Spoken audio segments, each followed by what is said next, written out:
কিছুদিনের মধ্যেই আইপিএল শুরু হয়ে যাবে।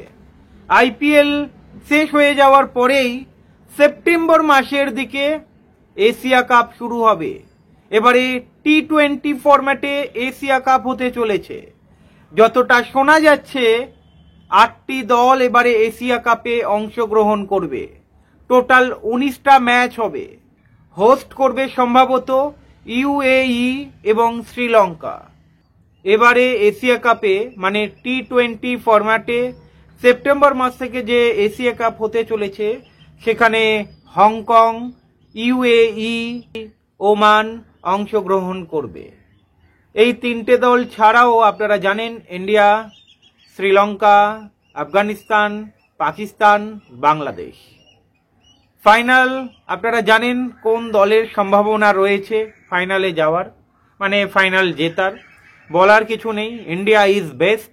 তবে সেমিফাইনাল অনেকেই তো আগে থেকে বলে দেয়, মানে একটা অ্যানালিস করে। আমিও ঠিক ওই দৃষ্টিকোণ থেকে বলতে পারি এবারে সেমিফাইনাল মানে এশিয়া কাপ সেমিফাইনালে আপনারা দেখে নেবেন বাংলাদেশ থাকছে না। এশিয়া কাপ সেমিফাইনালে 4টি দল উঠবে, ইন্ডিয়া, আফগানিস্তান, পাকিস্তান এবং শ্রীলঙ্কা।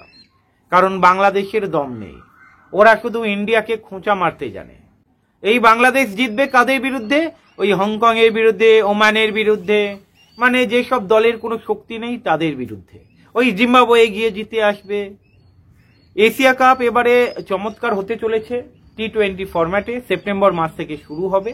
হোস্টিং কান্ট্রি হিসাবে ইউএই এবং শ্রীলঙ্কা থাকছে। দুর্দান্ত এশিয়া কাপ আমরা দেখবো আশা করা যায়।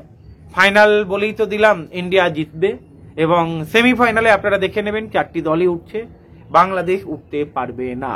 যেখানে ইন্ডিয়া, পাকিস্তান, শ্রীলঙ্কা এবং আফগানিস্তান থাকবে সেমিফাইনালে। ফাইনাল দেখা যাক কাদের সঙ্গে হয়, সময় সব কথা বলে দেবে। তবে এটুকু বলতে পারি বাংলাদেশের দম নেই।